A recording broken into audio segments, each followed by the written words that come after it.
कुंभ राशि वालों को अगस्त के महीने में कौन-सी 5 सावधानियाँ बरतनी हैं? और जैसा कि आप सभी को पता होगा कि 13 जुलाई से ही शनिदेव वक्री हो चुके हैं, जो कि नवंबर एंड तक वक्री ही रहेंगे।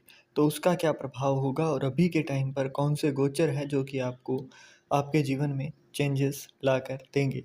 आज ही के दिन 28 जुलाई को जब ये रिकॉर्ड हो रहा है, उसी दिन ही मंगल का भी गोचर होगा।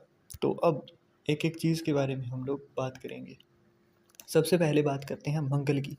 तो मंगल सिंह राशि से कन्या राशि के अंदर विराजमान हो चुके हैं। तो कन्या राशि मतलब आपकी जो चंद्र कुंडली बनती है, उसके अष्टम भाव के अंदर मंगल विराजमान है। ऐसे में आपके अपने पिता या फिर अपने खुद के ही बड़े भाई के तुल्य जो लोग हैं, उनके साथ ज़मीन से जुड़ा हुआ कोई विवाद होना संभव है। खून, चमड़ी या फिर अपनी पाचन शक्ति होती है, उससे जुड़ी हुई कोई समस्या आपको देखने को मिल सकती है। तो ऐसे में करना क्या है आपको, एक तो आपको जहाँ तक हो सके सॉल्ट का इंटेक थोड़ा कम करना है। दूसरा फिज़िकल एक्टिविटी के अंदर थोड़ा-सा इन्वॉल्व होइए, मतलब थोड़ा एक्सरसाइज़, वर्कआउट वगैरह करना शुरू कीजिए। अब ज़मीन से जुड़े विवाद की बात करूँ तो वो आपको अब से लेकर आज ही से लेकर 51 दिन तक, जब तक ये गोचर अगले राशि के अंदर ना हो जाए, भाग्य स्थान में ना हो, तब तक आपको बिल्कुल शांति रखनी है। क्योंकि इस टाइम के अंदर आपके बारे में बहुत ज़्यादा फ़ेवरेबल समय है नहीं। जैसे ही मंगल आपके नवम भाव में आ जाएँगे, उसके बाद में फिर भी आपके लिए थोड़ा अच्छा टाइम आना शुरू हो जाएगा। अब यहाँ पर बात करें शनिदेव की, है ना? तो पहली सावधानी हमने देखी कि आपको कौन-सी चीज़ें खाने में सावधानी रखनी है, वर्कआउट वगैरह का, है ना? तो अब दूसरी चीज़, शनिदेव जो है वो द्वितीय भाव में है, धन का भाव, परिवार का भाव, वाणी का भाव। और यहाँ से जैसे ही वक्री हो जाते हैं तो इनका असर, जैसे शनिदेव आपके फर्स्ट हाउस के अंदर होते वैसा रहेगा। फर्स्ट हाउस के अंदर पहले से ही राहु विराजमान है। तो अब ऐसे में क्या होगा कि आपको सडनली ऐसा लगेगा कि जो काम आप कर रहे हो वो उतना ज़्यादा मज़ा नहीं दे रहा है, उतना ज़्यादा सेटिस्फैक्शन नहीं दे रहा है, और उसके चक्कर में हो सकता है आप काम छोड़ दो या फिर आप कोई बड़ी लंबी छलांग लगाने की कोशिश करो। परंतु ये लंबी छलांग आपके लिए दिक्कत देने वाली हो सकती है। तो ऐसे में आपको करना क्या है? आपको थोड़ी शांति रखनी है। ये टाइम निकल जाने दीजिए एक बार। बहुत ज़्यादा बड़ा रिस्क मत लीजिएगा, बहुत ज़्यादा जोखिम मत उठाइएगा। यही मेरी आपसे विनती है ना? क्योंकि मैं विनती ही कर सकता हूँ आपसे, मैं हाथ पकड़ के नहीं रोक सकता हूँ।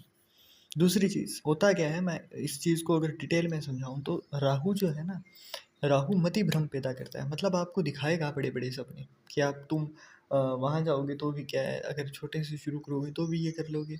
यहाँ पर उतना ज़्यादा ग्रोथ नहीं मिल रहा है, ये नहीं हो रहा है, वो नहीं हो रहा है, फैमिली से जुड़ाव नहीं है। अब जैसे ही तुम लोग यहाँ से छोड़कर कुछ नया ट्राई करोगे, कुछ बड़ा अगर रिस्क लेने की सोचोगे, तो शनिदेव आपके रिज़ल्ट्स को थोड़ा स्लो कर देते हैं।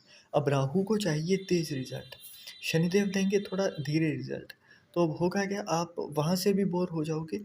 और एक चीज़ आप हमेशा याद रखिए कि अगर आप 10 खड्डे खोद रहे हो ना, और हर खड्डा अगर आप 10-10 मीटर की ही गहराई तक जाकर रुक जा रहे हो, तो पानी नहीं निकलेगा।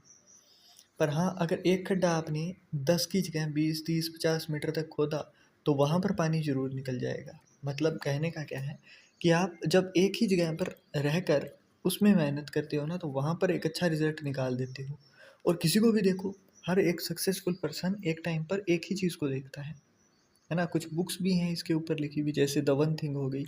तो ऐसे में क्या होता है कि आप इन चीज़ों को गौर करिए कि जब आप एक ही चीज़ पर लगे हुए हो, वो काम जब हो जाए ना, तो उसके बाद में नया काम पकड़िए। ताकि आप किसी से भी जानोगे तो वहाँ पर ये चीज़ आपको कॉमन मिलेगी, है ना? तो यही चीज़ मैं आपको कहना चाहता हूँ कि आप एक बार ये इस टाइम के अंदर बहुत ज़्यादा बड़ा फ़ैसला लेने की मत सोचिए। दूसरा, वाणी के ऊपर कंट्रोल रखना ही पड़ेगा आपको, क्योंकि यहाँ पर वाणी से जुड़ी हुई दिक्कतें आपको देखने को मिलेगी। मतलब किसी को कुछ कहा, उसको कुछ बुरा लग गया, तो ये सब कुछ होना लाज़मी है। अब राहु जो है ना, वो सिर्फ़ हेड है। तो यहाँ पर आपको बहुत ज़्यादा लॉन्ग टर्म प्लान नहीं बनाना है जब राहु शनि की संगत में हो। क्योंकि लॉन्ग टर्म प्लान बनाओगे तो उसके पास तो बॉडी ही नहीं है, आप शरीर का काम करवाओगे कैसे उससे? हार्ड वर्क शनिदेव करना चाहते हैं, परंतु हार्ड वर्क की जगह अब जो लोग टेक्निकल काम के अंदर हैं, मतलब जिनका कोई ऑनलाइन काम है या फिर जो डेटा एनालिसिस है, रिसर्च या फिर सीधी रिसर्च वगैरह करते हैं, तो उनके लिए ये टाइम बहुत अच्छा रहेगा। गोल्डन पीरियड मान सकते हो आप इसको, है भी ये। अब अगली बात करते हैं, तो शुक्र और गुरु पंचम भाव में है।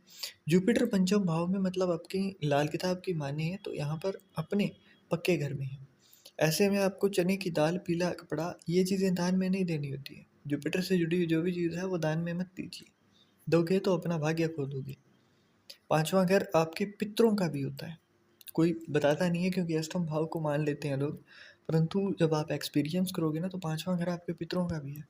पांचवें भाव के अंदर ही जो राशि बैठी होती है वो आपके इष्ट देव को बताती है। वो क्यों बताती है? क्योंकि आपके पितृ जो है ना वो आपके ज़्यादा निकट होते हैं देव देवताओं से, है ना। वही अगर आपको मार्ग दिखाएं तो आपका कनेक्शन सीधा सीधा आपके देवों से हो जाता है।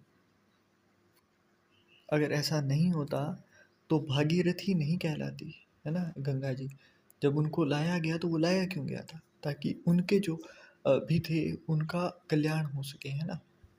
तो वही चीज़ है, यहाँ पर शुक्र और गुरु दोनों बैठे हैं, दैत्य और देवों के गुरु एक साथ हैं। तो यहाँ पर थोड़ा दिमाग के अंदर रहेगा कि एक बार ये कर लूँ अच्छा है, दूसरी बार लगेगा कि यार पुण्य पाप क्या होता है, कर डालते हैं जो कुछ है। ये चीज़ें आपके अंदर चलती रहेंगी बार बार, है ना।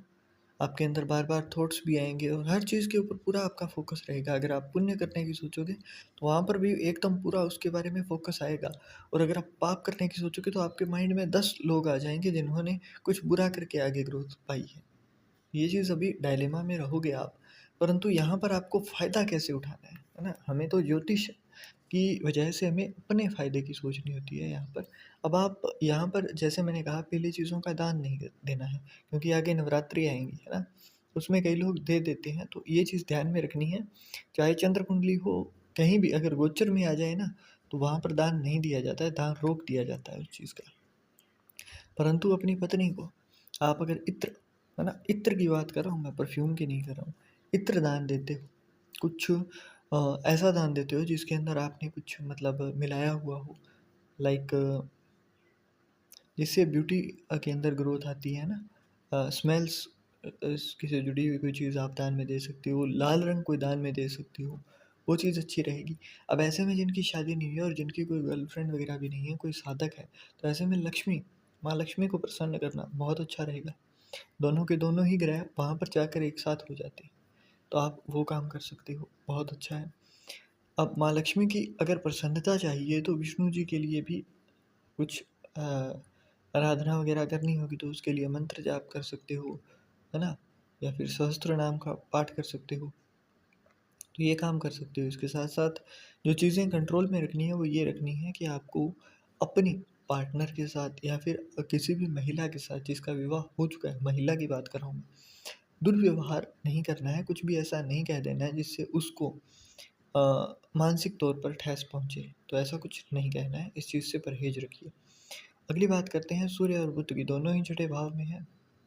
बुध जो आपकी इसी चार्ट के ही पाँचवें और आठवें घर का स्वामी छठे भाव में है, तो मतलब इम्यूनिटी के ऊपर असर पड़ेगा।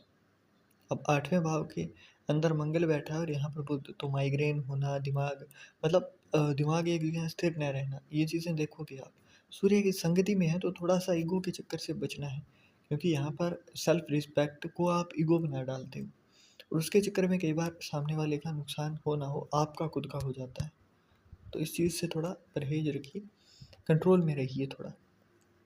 दूसरा, सूर्य यहाँ पर है सप्तम भाव का स्वामी छठे भाव में। तो अब जिन लोगों की शादी नहीं हुई थी ना, तो इनको अपने नाना मामा इन लोगों से मतलब कोई कनेक्शन बनता हुआ और वहाँ से आपको फ़ायदा होता हुआ दिखाई देगा 17 अगस्त से पहले पहले। 17 अगस्त को सूर्य जो है वो अपनी खुद की राशि के अंदर केतु के साथ आ जाएगा। जैसे ही केतु के साथ आएगा उसके बाद आपको कन्फ्यूज़न होना ज़्यादा शुरू हो जाएगा। इसीलिए मैंने कहा था बड़ा डिसीजन नहीं लेना है, क्योंकि 17 अगस्त के बाद से यहाँ पर क्या होगा कि आप सोचोगे कुछ और, होगा कुछ और उस चीज़ को बहुत ज़्यादा अपने कॉन्फिडेंस से टैकल नहीं कर पाओगे, तो उसके चक्कर में नुकसान करा बैठते हैं लोग। ये नहीं करवाना है हमें। शुक्र का भी गोचर 21 अगस्त को कर्क राशि के अंदर हो जाएगा। तो कर्क राशि के अंदर जैसे ही आएंगे शुक्रदेव, छठे भाव की राशि है और उस समय के बाद में आपको बहुत ज़्यादा मतलब क्या होगा कि एक तरीके से आपकी जो स्टमक है उसके नीचे का पार्ट है उसके अंदर कोई हेल्थ इश्यूज़ आना दिखाई देगा। तो वहाँ पर आपको जैसे कि मैंने कहा वही चीज़ें आपको देनी है। यहाँ पर आप अपनी पत्नी की सेवा कर सकते हो, अगर पत्नी नहीं है तो मामा का जो घर होता है उसके अंदर कोई अगर है, अगर आप सेवा कर सकें किसी तरीके से तो वो करनी चाहिए। क्योंकि छठा भाव जो है वो कर्ज़ का, है ना? इन चीज़ों का बताया जाता है कि रोग ऋण का है। परंतु यहाँ पर क्या होता है कि अगर आप सेवा करनी शुरू कर देते हो तो वहाँ पर आपको अच्छा इफ़ेक्ट मिलना शुरू हो जाता है। शुक्र हो या फिर कोई भी पापी ग्रह हो, मतलब शनिदेव, राहु या केतु, ऐसे में आपको फ़ायदा दिखाई देता है। तो यही थी आज की बातें जो कि आपको ध्यान में रखनी है और इसके साथ-साथ मैंने उपाय भी बताए हैं तो उनका भी ध्यान रखिएगा। प्रिकॉशन जो बताई है वो भी ध्यान में रखनी है आपको।